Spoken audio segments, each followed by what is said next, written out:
If this story interested you, don't forget to subscribe to our channel and tell us which city you're watching us from. Let's continue. The road cutting through the mountains of the Southern Highlands wound its way between hills covered with coffee plantations that shimmered under the intense morning sun. It was early May, and the harvest was approaching. The red beans hung heavy on the branches, promising another generous crop for the estates in the Willow Creek region. Among these properties, St. Clara Estate stood out, known not only for the exceptional quality of its coffee but also for the grandeur of its main house, a meticulously restored colonial building that harmoniously blended tradition and luxury. The main house, painted white with dark wood details, featured wide verandas supported by turned columns, tall windows with colonial blue shutters, and a front garden where azaleas, jasmine and hydrangeas bloomed. The interior floors were made of wide, waxed planks that reflected the natural light generously entering through the windows.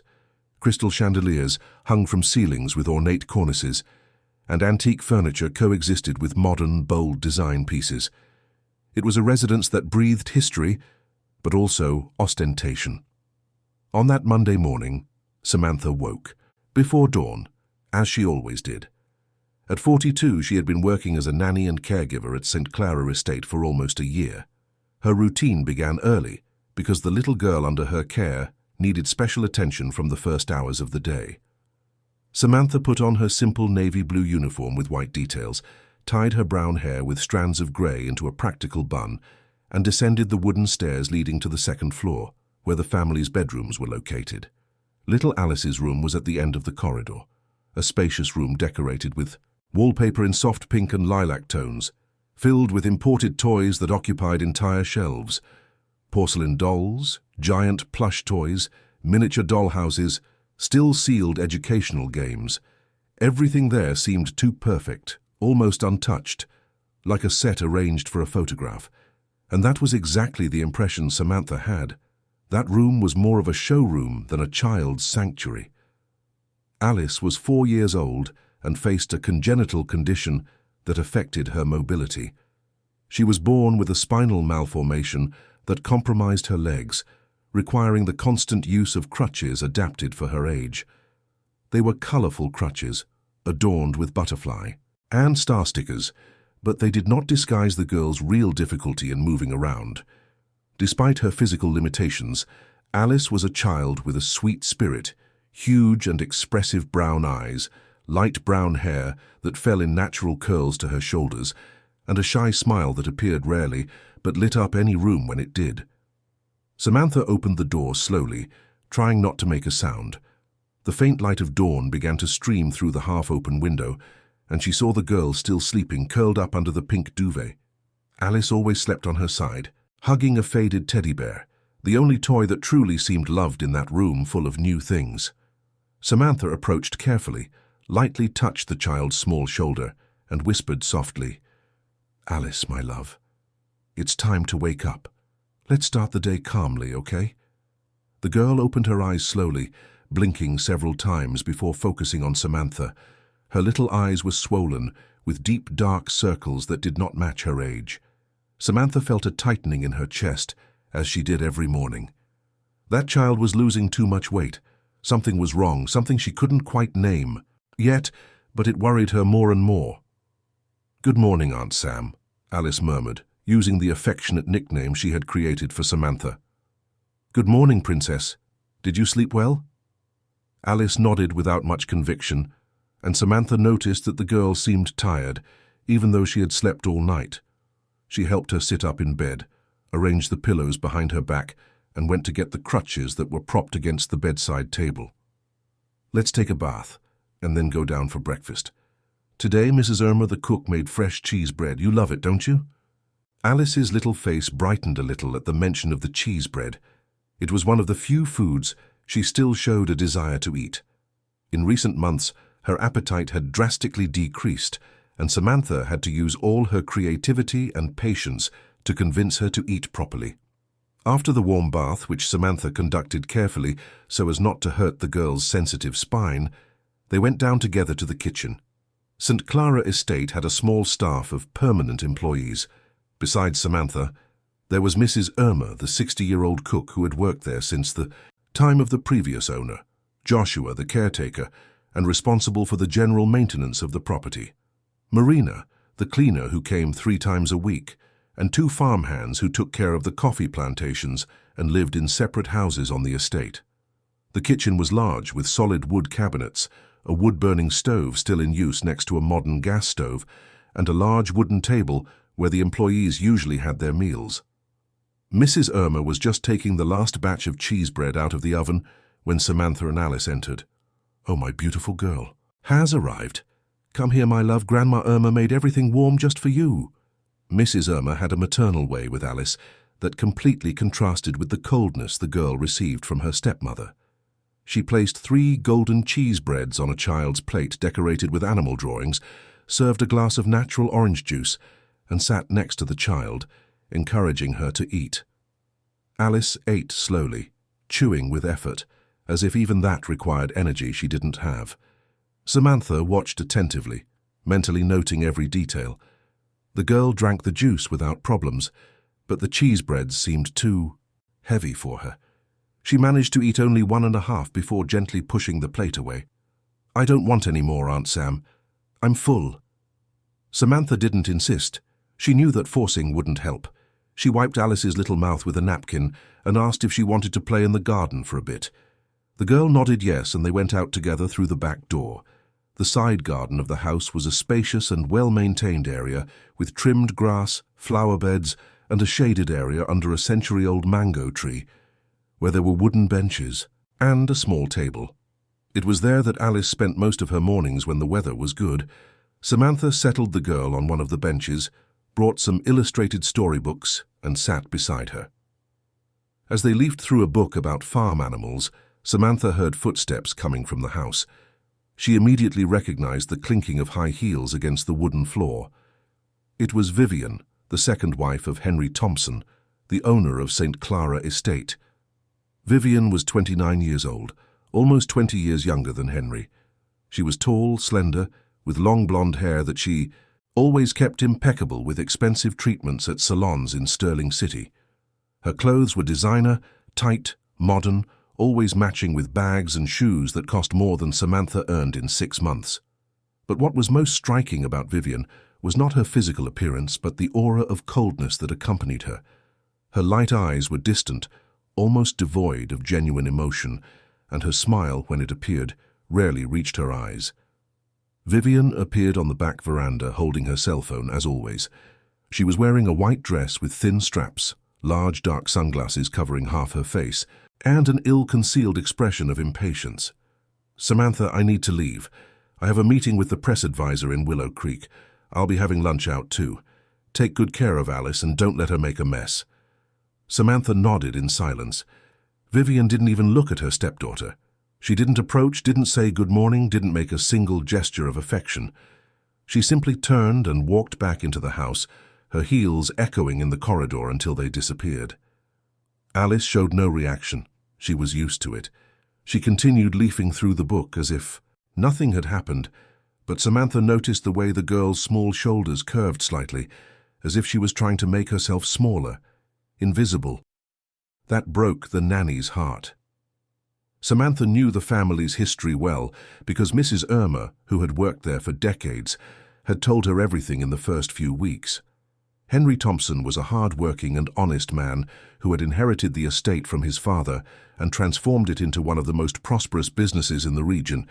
He had been married to Caroline, a sweet and dedicated woman who had died of childbirth complications while giving birth to Alice. The loss had devastated Henry, who plunged into work as a way to deal with the pain, leaving his newborn daughter in the care of nurses and nannies. When Alice was 2 years old, Henry met Vivian at a business fair in Sterling City. She worked as a model and digital influencer, had thousands of followers on social media, and cultivated an image of a modern, successful, and inspiring woman. Henry, lonely and craving companionship, quickly fell in love. Vivian seemed perfect, beautiful, articulate, charming. They married less than 6 months after their first meeting, in a lavish ceremony that made headlines on the region's gossip sites. Initially, Vivian even feigned some interest in Alice. She posted photos with the girl on social media, emotional captions about being a stepmother by heart, but soon the mask began to slip. Alice, with her physical limitations and special needs, did not fit the perfect image Vivian wanted to project. The child required care, attention, patience, and Vivian had none of that to offer. As the months passed, indifference turned into rejection. Vivian began to avoid her stepdaughter, delegating everything to Samantha. She complained when Alice cried, got irritated when the girl needed help, showed impatience with the crutches, with the therapies, with everything that made her life less convenient. Henry, always busy with the demands of the estate and frequent trips to close export deals, did not perceive the seriousness of the situation. Samantha, on the other hand, noticed everything, and the more she observed, the more worried she became. That afternoon, after the light lunch that Alice barely managed to eat, Samantha took the girl to her room for nap time. Alice was especially tired. With heavy eyelids and a limp body, Samantha carefully laid her down, covered her with the thin sheet, and sat in the armchair beside the bed watching. The girl fell asleep quickly, her breathing soft and regular. Samantha took advantage of the quiet moment to reflect on everything she had been noticing. Alice was not just a child with a physical disability. Something else was going on. She was losing weight at an alarming rate. Her dark circles were too deep. She had episodes of dizziness and excessive drowsiness. And always, she got worse after Vivian spent time alone with her. Samantha was not a doctor, but she had life experience. Before working as a nanny, she had spent years working in a small pharmacy in her hometown, Three Bridges, also in the coffee-growing region of the Southern Highlands. There she had learned about medications, interactions, side effects. She knew how to recognize symptoms, identify substances by smell and appearance, and lately something in that house didn't smell right. There was one detail that particularly bothered her. Vivian had a habit of personally preparing a special porridge for Alice in the late afternoon, saying it was a nutritionist's recipe to help the girl gain weight. It was the only time Vivian showed any interest in her stepdaughter. She herself mixed the ingredients in the kitchen, heated it on the stove, and took it to Alice's room, insisting that the girl eat it all. And it was always after this porridge that Alice got worse. She became extremely drowsy, with slurred speech, her movements even slower. She slept for hours on end, waking up disoriented and weak. Mrs. Irma had already commented on this, saying she found it strange for porridge to knock a child out so much, but no one had the courage to openly question Vivian. Samantha decided she needed to act. She couldn't continue just watching as Alice wasted away before her eyes. She needed proof, something concrete she could show Henry when he returned from his current trip, which would last another 2 weeks. That night, when everyone had retired, Samantha went down to the kitchen with a small flashlight. The house was silent, only the wall clock marking the seconds with its monotonous ticking. She carefully opened the cabinets, looking for the ingredient jar that Vivian used to make that special porridge. She found it on the highest shelf at the back, hidden behind cans of powdered milk and oatmeal packets. It was a common plastic jar, unlabeled, with a fine beige powder inside. Samantha opened it, smelled it. It had a strange, slightly bitter odor that didn't match oatmeal or any common cereal. She quickly closed the jar and put everything back in its exact place. Her heart was pounding. She knew she was entering dangerous territory. Vivian was not a woman to tolerate interference. She was calculating, manipulative, and, Samantha suspected, capable of terrible things to protect her interests. But Alice was just a child, a sick, defenseless child who had no one but Samantha to protect her at that moment. Climbing the stairs back to her room, which was next to Alice's, Samantha made a decision. She would start documenting everything, every symptom, every strange episode, every time Alice worsened after the porridge. She would keep evidence, note dates and times, and if her suspicions were confirmed, she would take everything to Henry as soon as he returned. It wouldn't be easy. Vivian was smart, careful, but Samantha had something the stepmother didn't expect: maternal determination and a silent courage, forged in years of difficult life and overcoming challenges. The next morning, Tuesday, Samantha. woke even earlier. Before Alice even woke up, she went down to the kitchen and prepared a simple coffee. Mrs. Irma had not yet arrived. She took advantage of the solitude to look for an old notebook she kept in her bag. It was a blue hardcover notebook, a bit dented, which she used to write down recipes and reminders. From that day on, it would have a new function. On the first page, she wrote neatly, "Observations on Alice Thompson, February to May 2024. She began to write down everything she remembered from the last few weeks, the changes in Alice's behavior, the progressive weight loss, the episodes of excessive drowsiness, the times Vivian prepared the porridge and insisted the girl eat it alone, locking the bedroom door from the inside. The mornings Alice woke up confused, with difficulty speaking. Samantha also noted her own observations about Vivian, the way she spoke on the phone when she thought no one was listening, the malicious comments about Alice, calling the girl dead weight and nature's mistake, the obsession with social media, constantly checking the number of likes and followers, the evident frustration at not being able to post more photos with her stepdaughter as the girl's appearance was getting worse and worse. All of this was carefully recorded, date by date, hour by hour. As Samantha wrote, she heard footsteps upstairs. Alice was waking up. She quickly put the notebook back in her bag and went up to take care of the girl. Another day began at St. Clara Estate, but now Samantha had a clear purpose. She would be the eyes, ears, and voice of that child whom no one else seemed to see. The day passed like the previous ones. Alice woke up tired, ate little for breakfast, and played unenthusiastically in the garden. Vivian appeared only in the early afternoon, returning from another meeting in Willow Creek, although Samantha suspected these meetings were just excuses to escape her household responsibilities. Around 5 in the afternoon, as usual, Vivian announced that she was going to prepare Alice's special porridge. Samantha felt her stomach tighten. She offered to help, but Vivian refused curtly. "No need. I'll do it myself. It's a specific recipe from the nutritionist. You won't know how to prepare it properly." Samantha backed off but remained alert. She positioned herself discreetly in the corridor, from where she could observe the kitchen without being seen. She saw Vivian take the unlabeled jar, pour 2 generous spoonfuls of the powder into a mug, add hot milk, and stir vigorously. Then she took a small vial from the pocket of her designer bag and dropped a few drops into the porridge, stirring again. Samantha's heart pounded. That wasn't a vitamin. It wasn't a supplement. It was something Vivian was deliberately hiding. Vivian took the steaming mug to Alice's room. Samantha waited a few minutes and then went up too, staying near the half-open door. She heard Vivian's sickly sweet voice, so different from the cold tone she usually used. "Come on, Alice, eat it all, okay? It's to make you strong. Mommy made it with so much love." Alice, always obedient, must have eaten it. Samantha heard the sound of the mug being placed on the bedside table, Vivian's footsteps leaving the room.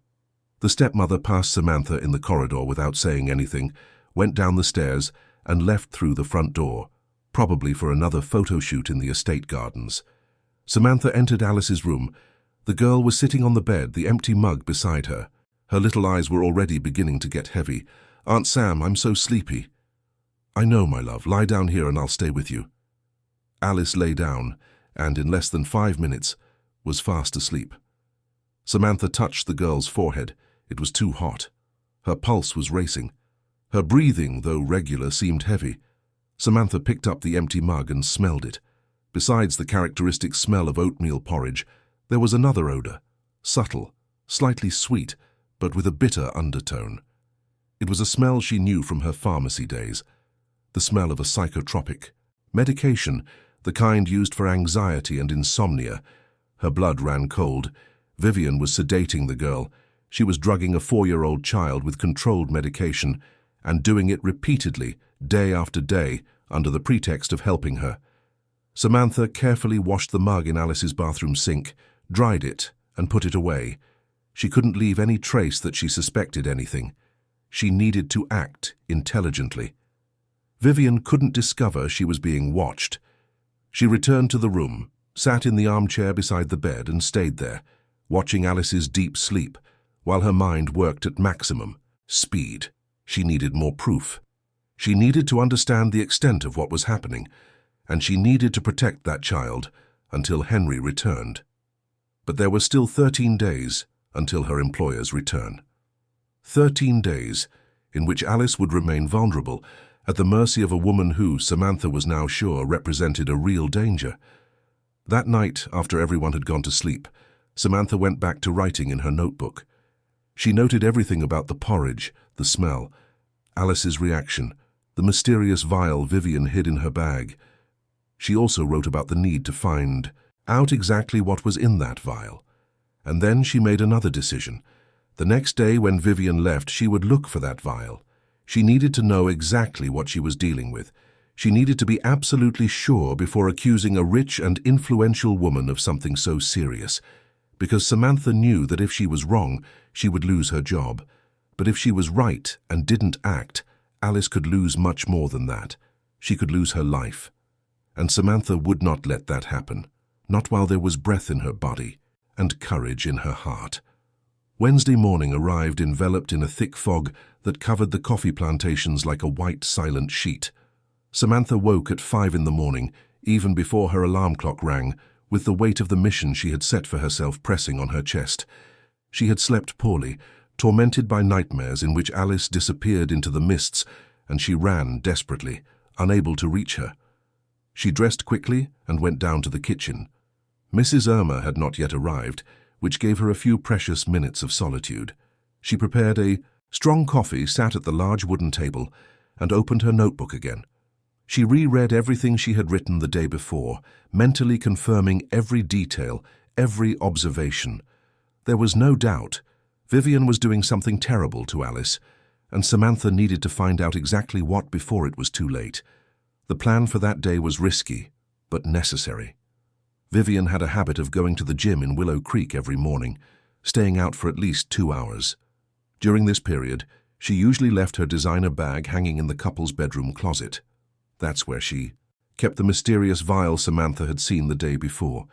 She needed to find it and discover what it contained. At 6:30, Samantha heard Alice's footsteps upstairs. The girl was already awake, probably still sleepy and confused by the effects of the previous afternoon's porridge. She quickly went up to help her with her morning routine. She found Alice sitting on the bed, hugging her teddy bear, with a distant expression on her pale face. Her eyes were swollen and reddish, as if she had cried during the night. "Good morning, Princess. How are you feeling today?" "Aunt, Sam, I had a bad dream," the girl murmured in a weak voice. "I dreamed I was floating and couldn't wake up." Samantha felt a lump in her throat. That wasn't a dream. It was the effects of the sedatives Vivian had been administering. She sat on the bed next to Alice and hugged her affectionately. "It was just a dream, my love. Nightmares sometimes happen, but Aunt Sam is here with you. I'll always be here, okay?" Alice nodded, snuggling into the embrace like a child desperately seeking the warmth and security she couldn't find anywhere else in that house.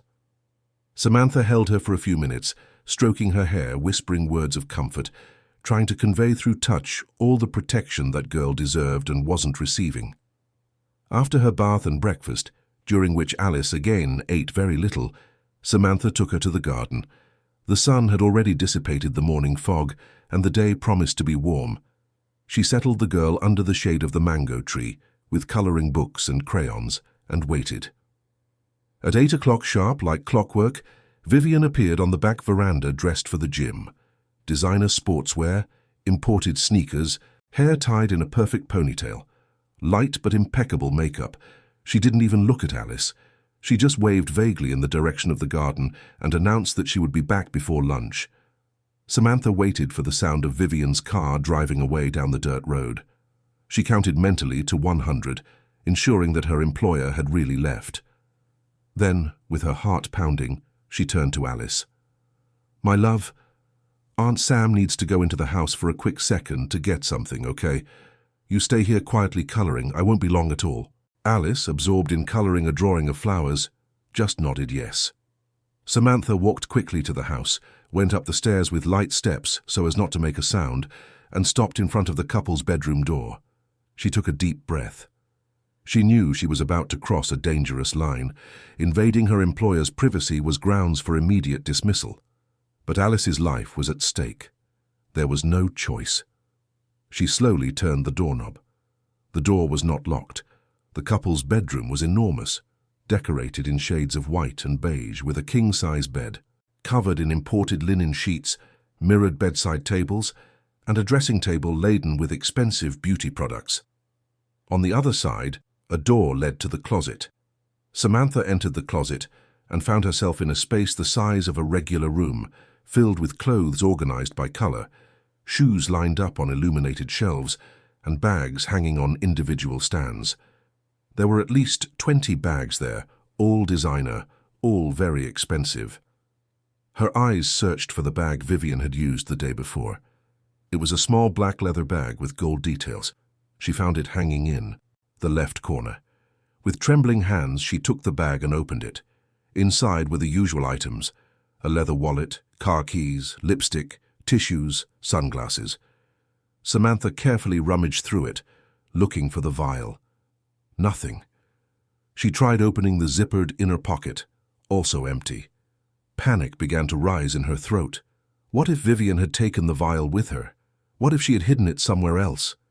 Samantha was about to give up when she noticed a secret compartment at the bottom of the bag, disguised under the lining. She carefully opened it, and there it was. A small amber glass vial, unlabeled, containing a clear liquid. With trembling hands, Samantha took the vial from the compartment and held it up to the light. The liquid had no discernible color or smell, but when she tilted the vial slightly, she noticed it had a consistency a little thicker than water. It was oily, like a very diluted syrup. She needed to find out what it was. But how? She couldn't just take it for analysis. Vivian would notice its absence. Then she had a risky idea, but one that might work. She put the vial back in the secret compartment exactly as it was, closed the bag and put it back on the stand. Then she ran down to the kitchen. Mrs. Irma had arrived and was preparing vegetables for lunch. She started when she saw Samantha rush in. "Goodness, child, you startled me. Is everything all right?" "Yes, Mrs. Irma, I just came to get some water." Samantha opened one of the higher cabinets, where Vivian kept her special supplies, and took the unlabeled jar containing the powder used in the porridge. She quickly took it to the small pantry at the back of the kitchen, where Mrs. Irma stored groceries and cleaning products. There, away from curious eyes, Samantha opened the jar and smelled it again. The bitter odor was present, confirming her suspicions. She took a small plastic bag she found in a drawer, put 2 spoonfuls of the powder inside and put it in her uniform pocket. She carefully closed the jar, made sure it was exactly as before, and returned it to its place. Her heart was beating so hard that it seemed everyone in the house could hear it. But she had done it, she had a sample, now she needed to figure out what to do with it. She returned to the garden, where Alice remained focused on her drawings. The girl had painted a yellow house with blue windows and a garden full of colorful flowers. In the center of the drawing, 2 figures holding hands, one large and one small. "How beautiful, Alice. Who are these people?" "It's me and you, Aunt Sam," the girl replied with a shy smile. "We're always together." Samantha felt her eyes sting with emotion. She hugged Alice tightly, hiding the tears that threatened to fall. That sweet and innocent child trusted her completely, and Samantha would do anything to honor that trust. The day followed its usual course. Vivian returned from the gym around 10:30, took a long bath, had lunch alone in her room while browsing her phone, and left again in the early afternoon for what she called a photo shoot for her social media. Henry called from overseas around 3 in the afternoon, a quick call to check on the estate and if his daughter was well. Samantha answered the phone since Vivian was out. Henry's voice on the other end of the line sounded tired but kind. "Samantha, how is Alice? Has she been eating properly?" "She's eating less than she should, Mr. Henry. She's very tired too. I think you should consider bringing her for a consultation when you get back." There was a pause on the other end. Samantha could almost hear the concern growing in her employer's voice. "Is it that serious? Vivian didn't tell me anything." "Vivian spends little time with her, Mr. Henry. It's mostly me and Mrs. Irma. And yes, we are worried." Another pause, longer this time. Samantha held the phone tightly, wondering if she should say more, if she should plant a seed of suspicion, but it was too soon. She still didn't have concrete proof. "All right, Samantha, as soon as I get back, I'll take her to the doctor. Please take good care of my girl. You're the one I trust most in this house." "You can count on me, Mr. Henry, you can rest assured." When she hung up, Samantha felt the weight of responsibility press even harder on her chest.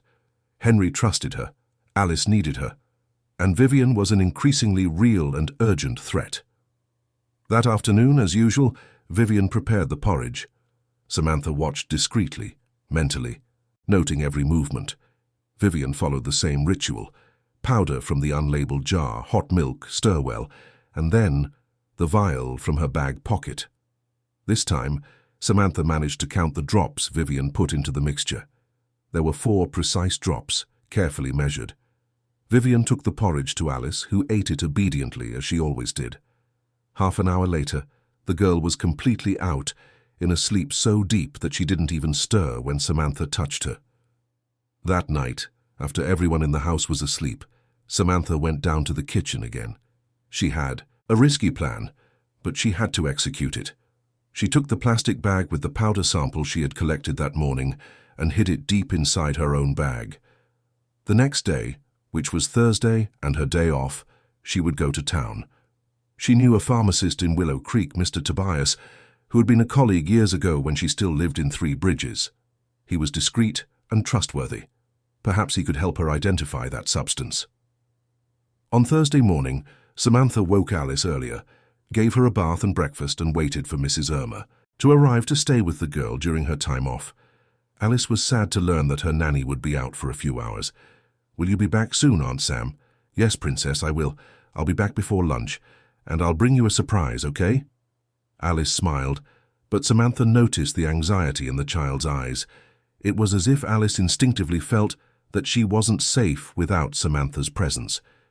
She took the bus that ran between the estate and Willow Creek. The journey took about 40 minutes, passing through dirt roads and small rural properties. Along the way, Samantha mentally rehearsed what she would say to Mr. Tobias. She needed to be careful. She couldn't openly accuse, but she also needed the truth. St. Luke's Pharmacy was located in the center of Willow Creek, on a busy street near the main square. It was an old establishment, with white ceramic floors and a dark wood counter, with shelves full of medicines and hygiene products. Samantha entered and saw Mr. Tobias behind the counter, wearing his immaculate white lab coat and reading glasses hanging around his neck. Tobias was a man of almost 60, with neatly trimmed grey hair, a kind face marked by time and experience. When he saw Samantha, his face lit up with a genuine smile. "Samantha, what a pleasant surprise. How long has it been since we last saw each other?" "About 2 years." "Almost 3, Mr. Tobias. How are you?" They chatted pleasantly for a few minutes, catching up on each other's lives.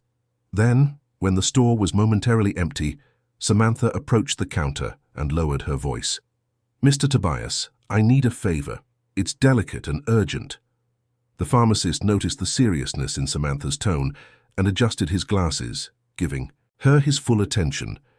"Tell me, child, what's happening?" Samantha took the plastic bag from her pocket and discreetly placed it on the counter. "I need you to tell me what this powder is. Just by looking, just by smelling. You have experience. I know you can identify it." Tobias took the bag, opened it carefully, and smelled it. His expression changed immediately. It became serious, worried. He took a pinch of the powder between his fingers, rubbed it, and brought it to his nose again. "Samantha, where did you get this?" "I can't say yet, Mr. Tobias, but it's important. Very important." "What is it?"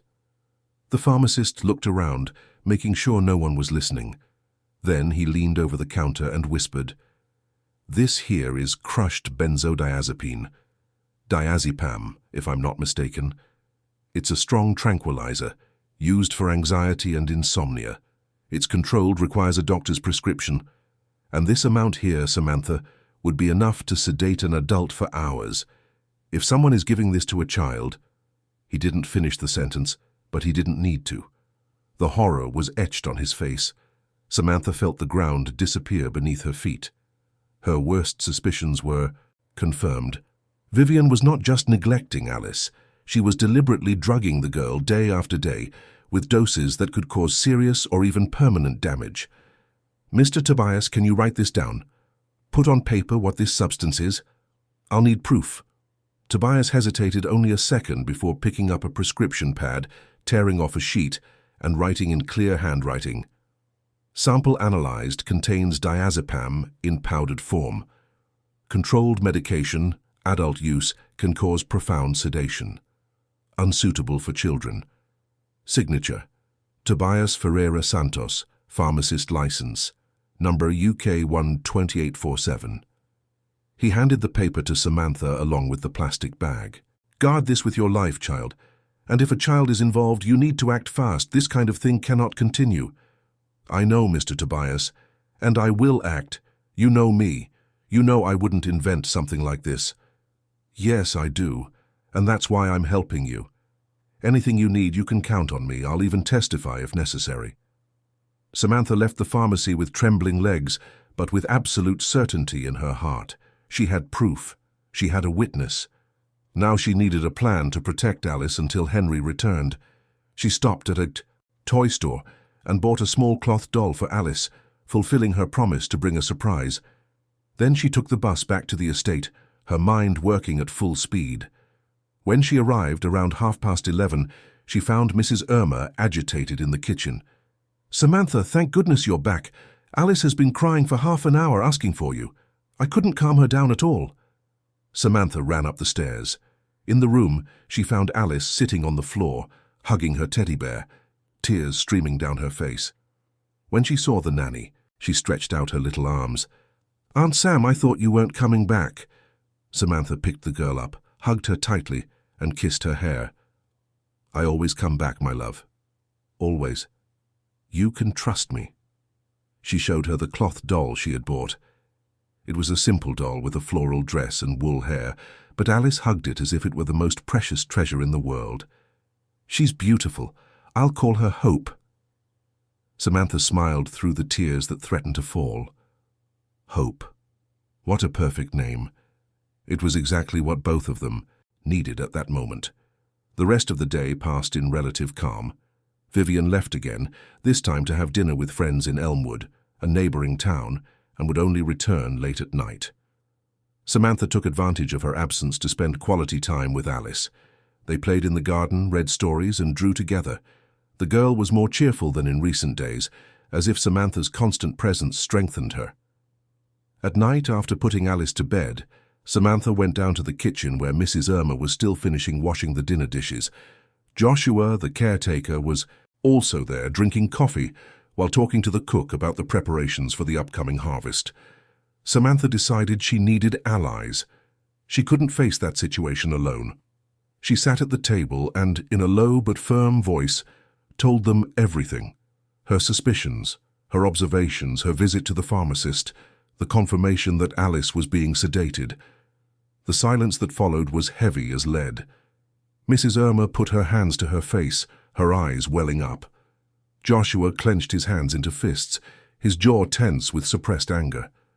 "I knew something was wrong," Mrs. Irma said in a choked voice. "That woman was never any good. But to do that to a defenseless child, my God." "Samantha, you have to tell Mr. Henry," Joshua said. "He needs to know what's happening right under his nose." "I know, and I will tell him. But he won't be back for 10 more days. And until then, Alice is in danger. I need your help. We need to watch Vivian, not leave her alone with the girl.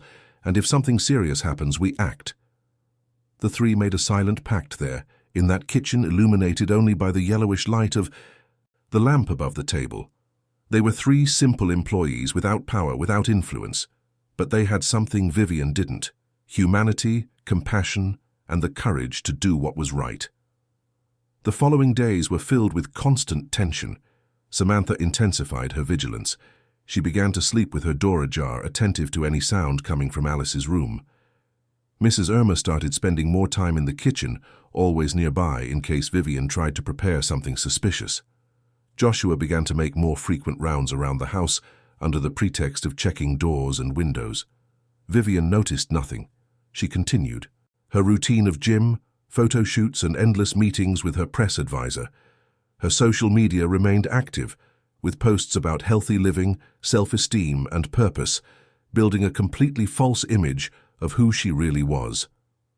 But Samantha noticed a change. Vivian seemed more anxious, more nervous.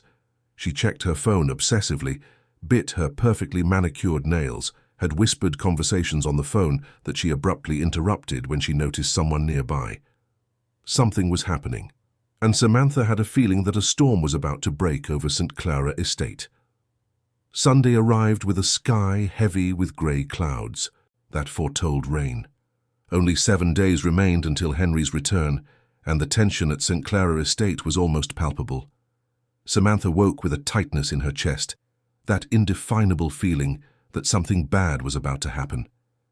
Alice had had a difficult night, waking several times crying because of nightmares. Samantha had stayed by her side all night, calming her, singing lullabies softly, holding her small hand until she fell back asleep. But each time the girl woke up, she was more confused, more frightened, as if she could no longer distinguish what was real from what was a dream. In the morning, when Samantha went to wake her for breakfast, Alice had a fever. Her forehead was burning, and she trembled under the thin sheet. The nanny felt panic rise in her throat. She called Mrs. Irma, who quickly came upstairs with a basin of warm water and compresses. "This girl is burning up with fever. Samantha, we need to take her to the hospital." "Wait, Mrs. Irma. Let me try to bring the fever down first. If we take her now, Vivian will freak out and could mess everything up." The two worked together, applying compresses, giving children's fever reducer that was in Alice's bedroom medicine cabinet. Gradually, the temperature began to drop. Alice opened her little eyes, still blurry from the fever, and looked at Samantha. "Aunt Sam, I'm scared." "Scared of what, my love?" "I don't know. I'm just scared." Samantha hugged the girl, hiding her own tears. Alice was sensing the danger, even without being able to understand or name it. The survival instinct of that small, fragile child was alerting her that something was terribly wrong. Vivian appeared in the room around 10 in the morning, still in her silk robe, her hair, disheveled, an irritated expression on her face. "What's all this noise? I can't sleep with you talking loudly." "The girl had a high fever during the night," Samantha explained, keeping her voice calm. "It's gone down, but she's still weak." Vivian approached the bed but did not touch Alice. She merely looked at her stepdaughter with an expression that blended impatience and something darker that Samantha couldn't fully identify. "Must just be a cold. Give her the medicine and let her rest. No need to make such a drama." And she left the room without looking back, her plush slippers dragging down the corridor. Samantha and Mrs. Irma exchanged a look full of meaning. Vivian's indifference to Alice's suffering was not just negligence. It was something crueler, more calculated, as if she didn't care if the girl got worse, as if, in fact, that was exactly what she wanted. The day dragged on heavily. Alice stayed in bed, feverish and listless, with Samantha by her side the whole time. Vivian locked herself in her room, making endless calls that Samantha could hear through the walls. Her voice fluctuated between supplicating and irritated, but the words were too muffled to be understood. In the late afternoon, when the sky finally broke into heavy rain, Vivian left her room dressed more casually than usual.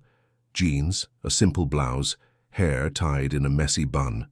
She carried a large travel bag and had a tense expression on her face. "I'm going to spend the night at my mother's house in Elmwood," she announced to no one in particular. "She's not well and needs me." Samantha, who was in the kitchen preparing tea for Alice, looked up in surprise. It was the first time Vivian had mentioned anything about her mother or shown any kind of genuine concern for anyone. "Do you need anything before you go?" Samantha asked, keeping her tone neutral. "No, just take good care of Alice, and don't call me unless it's absolutely necessary. My mother can't be stressed." Vivian took her car keys and left in the torrential rain without saying goodbye to anyone else. The sound of the engine driving away brought immediate relief to Samantha. With Vivian gone, Alice would be safe at least for one night. But that relief was short-lived. Around 8 in the evening, when Samantha was reading a story to Alice, who finally seemed calmer, and with her fever under control, Samantha's cell phone vibrated. It was a message from Joshua, the caretaker. "Come to the garage, urgent." Samantha asked Mrs. Irma to stay with Alice and quickly went downstairs. She found Joshua in the side garage of the house, holding a common plastic supermarket bag. "What is it, Joshua?" The caretaker had a grim expression on his aged face. "I found this in Vivian's trash. She threw it away before leaving, but it stayed in the garage because the garbage truck only comes tomorrow. I think you need to see it." Samantha took the bag and opened it. Inside were empty medicine packages, all controlled. Diazepam, clonazepam, zolpidem. At least 6 different boxes, all with prescriptions in Vivian's name, all purchased at different pharmacies over the past few months. And more disturbing, there were dosing syringes, measuring cups, and a handwritten note on a crumpled piece of paper. Samantha smoothed the paper and read the note. It was Vivian's handwriting, no doubt. "Increase dose gradually. Symptoms should appear natural, no suspicion." Samantha's blood ran cold. This was not just negligence. It wasn't just wrong behavior. It was premeditated. Vivian was following a plan, documenting her steps, calculating how to make Alice worse in a way that seemed natural. "Joshua, we need to keep this. It's evidence. We absolutely cannot throw it away. I've already separated it. It's all stored in my room, locked. Samantha, this woman is dangerous. We can't wait for Mr. Henry to come back. We have to act now." Samantha knew Joshua was right, but how to act? Call the police without more evidence? Vivian was rich, influential, had lawyers. Samantha was just a nanny. Who would believe her? "Let me think, Joshua. Tomorrow morning we'll talk again. For now, keep an eye out. If Vivian comes back earlier than expected, let me know." Samantha returned to Alice's room with a heavy heart. The girl was sleeping, finally peaceful, with the Hope doll hugged against her chest. Mrs. Irma had stayed there, crocheting in an armchair beside the bed, vigilant like a caring grandmother. "She's asleep, poor thing. She's exhausted." Samantha sat in the other armchair and for the first time since everything began, allowed herself to cry. She cried softly, so as not to wake Alice, but she cried with the anguish of someone carrying a burden, too great to bear alone. Mrs. Irma put down her crochet and held Samantha's hand. "Don't cry, child. You're doing everything right. God sees your struggle. And this girl, look at her. She's alive because of you. You are her guardian angel." Samantha wiped her tears and looked at Alice sleeping. Mrs. Irma was right. It wasn't time to break down. It was time to be strong. The night passed slowly. Samantha slept, sitting in the armchair, waking at every little noise. Alice had another episode of fever around 3 in the morning, but lighter this time. Samantha treated her with compresses and affection, and the girl fell back asleep. When Monday dawned, the sky was clear and the sun shone brightly, as if the previous night's storm had never existed. Samantha helped Alice with her bath and breakfast. The girl was still weak, but the fever had completely passed. Around 10 in the morning, Samantha's cell phone rang. It was Vivian. "Samantha, I'll be staying here another day. My mother is worse than I thought. Take care of Alice." And she hung up before Samantha could reply. Mrs. Irma, who was nearby and heard the conversation, shook her head. "That woman doesn't have a sick mother. She's running away, that's what. She must be in some trouble." Samantha was starting to think the same thing. Vivian's behavior in recent weeks had been increasingly erratic. The frequent trips to town, the mysterious meetings, the whispered phone calls. There was something more going on than Samantha could see. She decided to use Vivian's absence to investigate further. She waited until noon, when Alice was taking her afternoon nap under Mrs. Irma's watchful care, and returned to the couple's bedroom. This time she searched more carefully. She opened drawers, checked closets, looked in less obvious places. And at the bottom of a luxurious shoebox, hidden in the highest corner of the closet, she found something that changed everything. It was a life insurance policy, in Alice's name. Samantha picked up the document with trembling hands and read it. The policy had been taken out 3 months ago, shortly after Henry had first travelled abroad. The insured amount was high, £2 million, and the beneficiary, in case of Alice's death, was Vivian. The pieces of the puzzle finally clicked into place with a terrible and nauseating clarity. Vivian was not just neglecting Alice or trying to get rid of the inconvenience of caring for a child with special needs. She had a much more sinister plan. She was slowly poisoning Alice, creating the appearance of a natural death caused by health complications in a fragile child, and she would profit millions from it. Samantha felt her legs weaken. She held onto the shoe rack to keep from falling. The malice, the cruelty, the cold premeditation of that plan was something beyond her comprehension. How could anyone do that to a defenseless child? She photographed the document with her cell phone, making sure all the details were legible. Then, she put everything back exactly as it was and left the room. She needed professional help. She couldn't wait any longer. She went down to the kitchen where Joshua was having coffee with Mrs. Irma. Both immediately noticed Samantha's expression. "What is it?" Mrs. Irma asked, alarmed. Samantha showed them the photo on her phone. She explained about the policy, about Vivian's plan. When she finished, a heavy silence fell over the kitchen. It was Joshua who spoke first, his voice trembling with contained anger. "That wretch will pay. Samantha, call Mr. Henry. Now, no matter where he is, what he's doing, he needs to know." Samantha agreed. She picked up her cell phone and dialed Henry's number. It rang several times before going to voicemail. She left a message, trying to keep her voice steady. "Mr. Henry, it's Samantha. Please call me urgently. It's about Alice. It's very, very important." She tried 2 more times throughout the afternoon without success. The anguish grew with each passing hour. Henry was traveling in Asia, in completely different time zones. Closing important contracts, he was probably in meetings or had his phone turned off. Alice woke from her nap still weak, but more cheerful than in the morning. Samantha prepared a light snack for her, a small cheese bread and orange juice. The girl ate slowly, but she ate. And for the first time in days, she asked to play in the garden. Samantha took her out, settled her under the shade of the mango tree and sat beside her. Alice played with the Hope doll, creating innocent stories about adventures and friendships. There was something touching in seeing that child, so fragile and mistreated, still capable of creating fantasy worlds where good triumphed and everyone was happy. "Aunt Sam, when my dad comes back, will he stay home more?" Alice suddenly asked. The question caught Samantha by surprise. "I think so, my love. Why do you ask?" "Because I miss him, and I'm scared when he leaves." "Scared of what?" Alice was quiet for a moment, looking at the doll in her hands. "I can't explain it. I'm just scared." Samantha hugged the girl, feeling her heart break. Alice knew, even without fully understanding, that she was in danger. Her survival instinct was screaming, but she was too small to comprehend or defend herself, alone. "Your father loves you very much, Alice, and I love you too. We'll take care of you. You can trust us." "I know, Aunt Sam. You're the person who loves me most in the whole world." Samantha needed all her self-control not to break down right there. That simple and pure declaration from a 4-year-old child was at once the most beautiful and saddest thing she had ever heard. That night, Samantha couldn't sleep. She lay in her small room, looking at the ceiling, her phone beside her in case Henry called. She thought about everything she had discovered, about all the evidence she had gathered. She thought about Vivian's malice, Alice's innocence, the responsibility that weighed on her shoulders.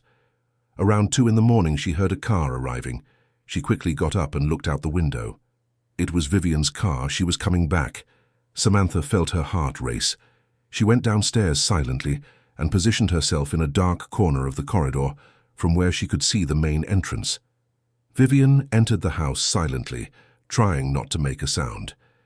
She looked different, her hair disheveled, her clothes crumpled, her makeup smudged. She seemed to have been crying. She went straight up to her room, locked herself inside. Samantha heard sounds of objects being moved, drawers being opened and closed. Then, silence. She returned to her room but left the door ajar and remained alert. Something had changed. Vivian was different, more desperate, and that made her even more dangerous. Tuesday dawned with a muggy heat that portended more rain. Alice woke up asking for her stepmother, which surprised Samantha. The girl rarely asked for Vivian. "Where's Aunt Vivian?" "She's still sleeping, my love. She came home late last night." But Alice insisted. She wanted to see her stepmother. Samantha reluctantly took the girl to the door of the couple's bedroom and knocked lightly.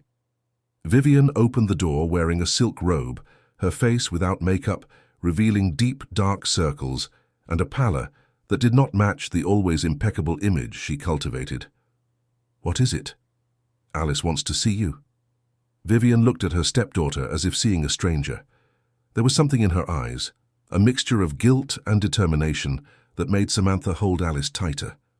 "I'm not feeling well, Alice. We'll talk later." And she closed the door in. Their faces. Alice didn't cry, didn't complain. She just lowered her head and held Samantha's hand tightly. They were going down the stairs when Samantha's cell phone finally rang. It was Henry. "Samantha, I got your messages. Is everything all right? Is Alice okay?" Samantha looked at the girl beside her, at the closed door of Vivian's room upstairs, at the silent corridor that held so many terrible secrets. "No, Mr. Henry, it's not all right, and I need to tell you everything now." Samantha took Alice to the garden and asked Mrs. Irma to stay with her for a few minutes. She needed privacy for that conversation. She locked herself in her small room, sat on the bed with her heart pounding, and held her cell phone tightly. On the other end of the line, Henry's voice sounded worried but distant, separated by the miles between them. "Samantha, what's happening? Is Alice sick?" Samantha took a deep breath. It was time. There was no turning back. "Mr. Henry, you need to listen carefully. And please, don't interrupt until I finish. It's about Alice. And about Vivian." For the next 20 minutes, Samantha told him everything. Every observation, every suspicion, every discovery. She spoke about Alice's progressive weight loss, about her dark circles, about her excessive drowsiness. She told him about the special porridge, about the unlabeled powder, about the mysterious vial. She recounted her visit to the pharmacist, the confirmation that it was diazepam, the controlled medications found in the trash. And finally, she revealed the most devastating discovery, the life insurance policy in Alice's name, with Vivian as the beneficiary. The silence on the other end of the line was absolute. Samantha could almost feel the shock, the disbelief, the anger growing in Henry. When she finished, there was a long pause. Then Henry's voice sounded different, hoarse, trembling, laden with an emotion he struggled to control. "Samantha, are you telling me that Vivian is trying to harm my daughter, trying to kill her?" Samantha closed her eyes, tears streaming down her face. "I have all the proof, Mr. Henry. Photos, documents, witnesses. I wouldn't invent something like this. Alice is in danger, real danger." There was a noise on the other end, as if Henry had punched something. Then his voice returned, now firm and determined. "I'm taking the first flight back, but it will take at least 20 hours for me to get there. Samantha, you need to protect my daughter. Don't let Vivian near her, not for a second, even if you have to lock the bedroom door. Do you understand me?" "I understand, Mr. Henry. You can trust me. I'll give my life for Alice if I have to. I know that, and I will never forget what you're doing. Stay with her. And if anything at all happens, call the police. Don't hesitate. My daughter's life is worth more than any scandal or reputation." Samantha hung up the phone with a mixture of relief and dread. Henry knew. He was coming back. But 20 hours was an eternity. 20 hours in which Vivian, if she discovered she was exposed, could do something desperate. She went down to the garden where Alice was playing under Mrs. Irma's care. She gathered the cook and Joshua and told them about the conversation with Henry. The three made a new pact. They would not leave Alice alone for a second. They would take shifts if necessary. The girl would sleep with Samantha, locked in the room. No one untrustworthy would get near her. The day passed with increasing tension. Vivian did not leave her room all morning. Around noon she came down to the kitchen wearing an elegant pantsuit, impeccable makeup, and brushed hair. She seemed to have regained her usual composure. "Samantha, get Alice ready. I'm taking her to the doctor in Willow Creek this afternoon." Samantha felt her blood run cold.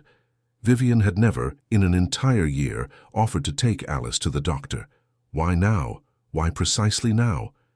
"She doesn't need to go to the doctor. Mr. Henry has already scheduled an appointment for when he returns." Vivian turned slowly, and there was something dangerous in her clear eyes.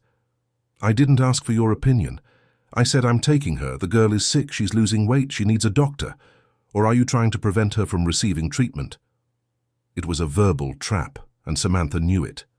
If she refused, Vivian could claim negligence. If she agreed, she would be handing Alice over to someone who wanted to harm her. Mr. Henry asked to wait for him to come back. He's coming back earlier, arriving tomorrow morning. It was a deliberate lie, but necessary. Vivian couldn't know there were still 20 hours left.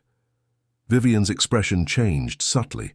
Surprise, then calculation, then something that looked like ill-concealed panic. "He's coming back tomorrow.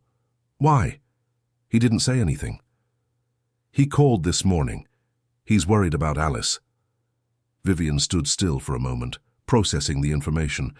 Then, without saying anything else, she turned and went back up the stairs to her room.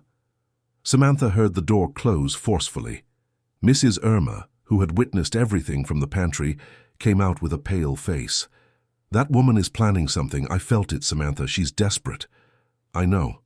That's why we can't let our guard down." For a minute. The afternoon passed slowly, each minute feeling like an hour. Alice was more cheerful, playing with her dolls, drawing, telling stories to Samantha. It was as if the girl also felt that something was changing, that a stronger protection surrounded her. Around 5 in the afternoon, Vivian came downstairs again. She looked different once more. No makeup, hair haphazardly tied up, casual clothes. She carried a small bag. "I'm going out. I need to take care of some things in town. I'll be back for dinner."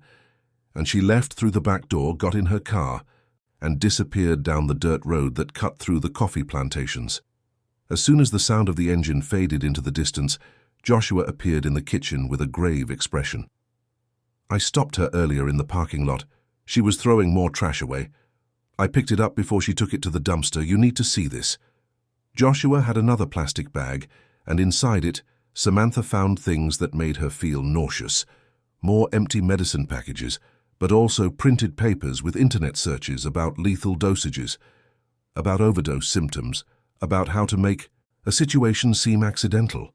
And most disturbing, a draft letter addressed to Henry, never sent, in which Vivian rehearsed the role of a widow devastated by the loss of her stepdaughter. It was the final, definitive, and irrefutable proof. Vivian was not just neglecting Alice, she had a detailed, studied, cold plan. And from what those papers suggested, she was preparing to accelerate the process, perhaps because her finances were tight, perhaps because she was desperate for money, or perhaps simply because she was capable of a cruelty that surpassed any normal human comprehension. Samantha photographed everything with trembling hands. She stored the evidence in a safe place in Joshua's room, and then she made a decision. "Joshua, I'm calling the police. I can't wait for Mr. Henry to arrive. If she comes back and tries to do something to Alice, it might be too late." Joshua agreed. Samantha picked up the phone and dialed the Willow Creek police station. A desk sergeant on duty answered and listened to her with initial patience that soon turned into full attention as she began to describe the evidence. "Do you have this evidence with you, ma'am?" "I do. Photos, documents, witnesses, and the child herself as living proof of what's happening." "Can you bring the girl here to the station? It would be safer." Samantha thought quickly. If she took Alice to town, Vivian could return and create a story, claim kidnapping, manipulate the situation. "Can you send a patrol car here? It's St. Clara Estate on Highland Peak Road. I don't want to risk taking the girl out of here and encountering her stepmother on the way." There was a pause, whispers in the background. Someone taking over the phone. A new voice, more authoritative, took the call. "This is Detective. Inspector Miller. You are making a very serious accusation. Do you understand that there could be consequences if you're lying?" Samantha felt indignation burn in her chest. "I know exactly what I'm doing, Inspector, and I wouldn't be risking my job, my reputation, and my life if I wasn't absolutely certain. Alice Thompson, 4 years old, has been poisoned by her stepmother for months. I have proof. And if you don't come, I'll go straight to the newspapers, to social media, wherever necessary to protect this child." Samantha's tone, firm and desperate at the same time, must have convinced the inspector. "All right, I'll send a patrol car there, but it will take about 40 minutes. It's a long way." Samantha hung up and rushed back to the room where Alice was playing under Mrs. Irma's care. She picked the girl up and hugged her tightly. "Aunt Sam, why are you trembling?" Alice asked, touching Samantha's face with her small hand. "It's because I love you very much, my love. Very, very much." "I love you too, Aunt Sam. You're my hero." The 40 minutes of waiting were the longest of Samantha's life.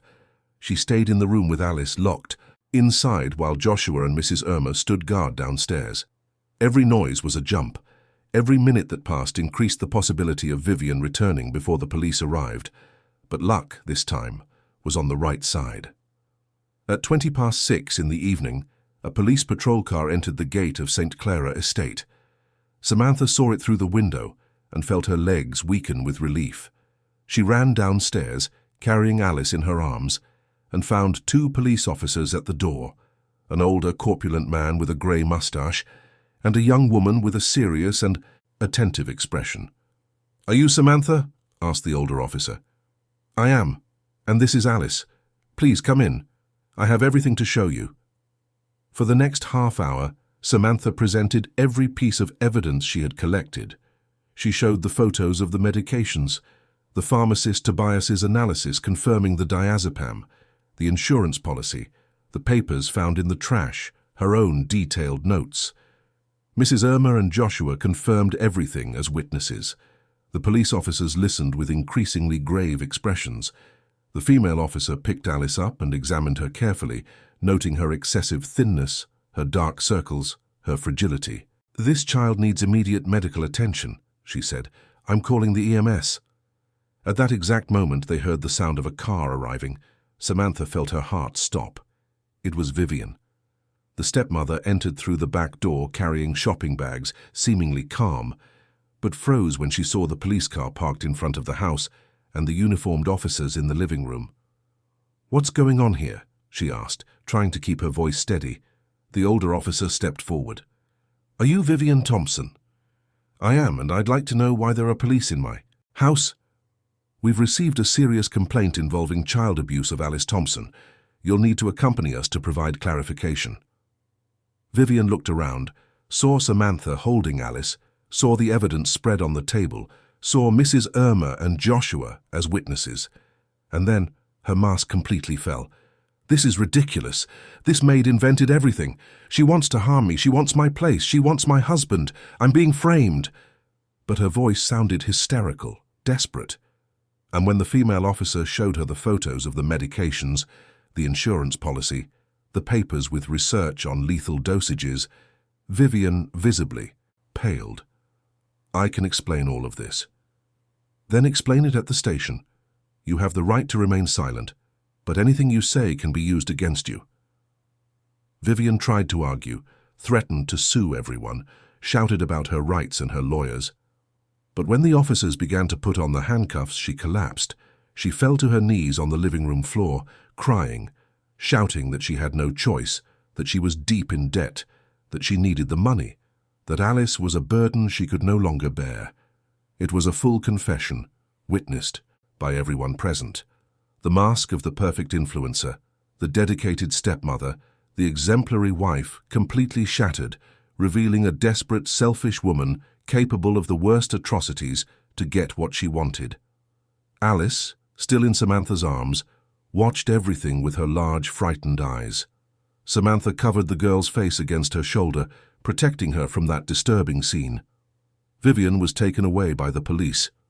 The EMS ambulance arrived minutes later, and the paramedics examined Alice. They confirmed signs of chronic intoxication, malnutrition, and psychological trauma. They recommended immediate hospitalization for observation and treatment. Samantha went with Alice in the ambulance, holding her small hand throughout the journey to the Willow Creek Hospital. At the hospital, doctors and nurses cared for the girl with dedication and affection.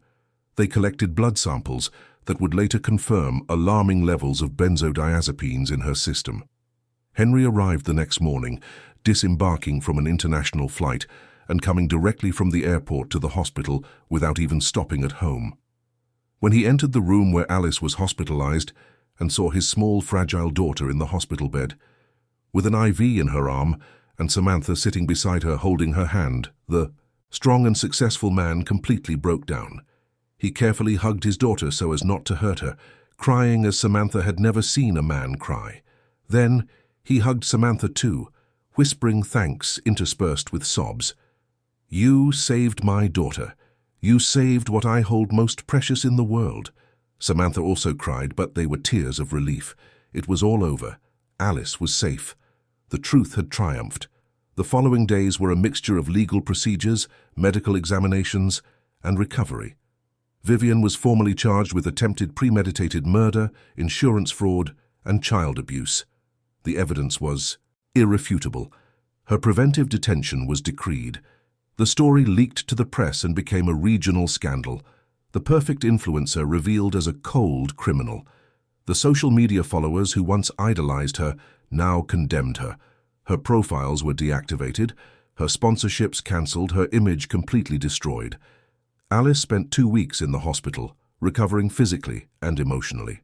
Samantha never left her side, sleeping in an uncomfortable armchair, but refusing to leave the girl alone for a second. When they were finally discharged, Henry took Alice and Samantha back to St. Clara Estate. But the house was different now. There was a lightness in the air, as if a terrible weight had been removed. Henry made immediate changes.